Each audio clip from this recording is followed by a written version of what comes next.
發現有唔少人游自由式遇到一個問題，就係佢哋個身會沉，唞氣會好似浸親咁樣，好緊張去游咧，咁就令到一個問題就係佢哋冇辦法有長距離持續咁樣去游一個自由式啊，即係冇辦法好似個永動機咁樣，咁點樣去解決咧？就要打造一個自由式黃金底盤啦。黃金底盤有3個元素啦，首先係你個頭嘅位置啦，你頭唔可以去望上面啦，唔係嘅話你個下身就會沉啦。咁我哋頭望池底，下身自然浮起，跟住個腹咧係要收起少少嘅。咁啊收起少少，但係唔係過分去用力啦，即係保持一個輕鬆放鬆嘅姿態去游你嘅自由式姿勢之餘咧，你嘅節奏唞氣節奏亦都係放鬆啦。咁我哋唞氣咧就第二個點啦，就係你嗰個唞氣係 rotate，即係旋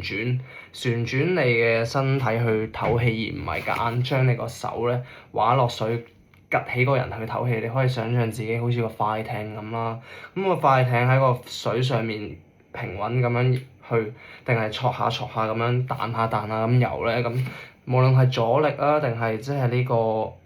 唞氣角度嚟睇咧，咁其實我哋都係想追求減少阻力咁嘅游水。咁我哋就想係一條平線咁樣，可以盡量淨係 rotate 去唞啦，而唔需要特登趌起個人去唞。咁第三樣嘢咧就係、未諗到，等陣再講笑。第三樣嘢咧就係你嘅嗰個手腳協調咧，節奏上咧要輕快，唔可以即係好似就嚟浸親咁。所以其實就同你第一點咧，啱啱講嗰個姿勢咧要放鬆啦，其實係異曲同工之處嘅，因為游水其實就係講求放鬆 ，flow with the water，flow with your mind。唔單止係你個 mind，仲有你個 body。你放鬆嘅時候咧，唔好同水去對抗咧，你先至可以有一個順暢、smooth、fluent 嘅一個 swim 嘅，係啦。Swim easy，you know what I'm saying？